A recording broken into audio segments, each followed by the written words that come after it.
Donc là, il y a un joli petit balai de mésanges, là, des charbonnières et des mésanges bleus. À son poste d'observation, Agnès Boillet scrute les oiseaux qui s'égarent dans son jardin. Bon, en fait, je me sers de mon appareil photo un peu comme si c'était une paire de jumelles. En fait, je vois mieux qu'avec une paire de jumelles. La retraitée consacre 1 heure de son temps pour un comptage organisé par la Ligue de protection des oiseaux et inutile d'être une experte. On a des petites fiches repères donc, que j'utilise justement. Et à voir le pinson des arbres, je vais dire 1, mais à vérifier. Est-ce que c'est vraiment un pinson des arbres? Et pourquoi participer à ce comptage?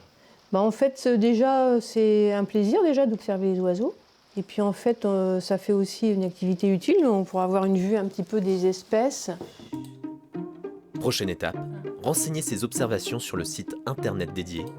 Des résultats ensuite analysés par le CNRS, le Muséum d'histoire naturelle, mais pas que. Véronique Valzac, de la LPO, suit de près les données des habitants. Cette participation des particuliers est extrêmement précieuse parce que toutes les données additionnées permettent ensuite aux scientifiques de mieux comprendre ce qui se passe au niveau des différentes populations d'oiseaux. Avec des déclins significatifs depuis 2013. Pour le martinet, il est de plus de 40%. En cause d'après elle, l'influence de l'agriculture intensive, mais aussi de l'urbanisation croissante, le comptage permet alors de sensibiliser. Participer au comptage, c'est aider la science et passer à l'action. Parce que simplement constater, ça ne suffit pas. L'an passé dans l'Oise, plus d'100 de jardins ont participé à cette opération nationale.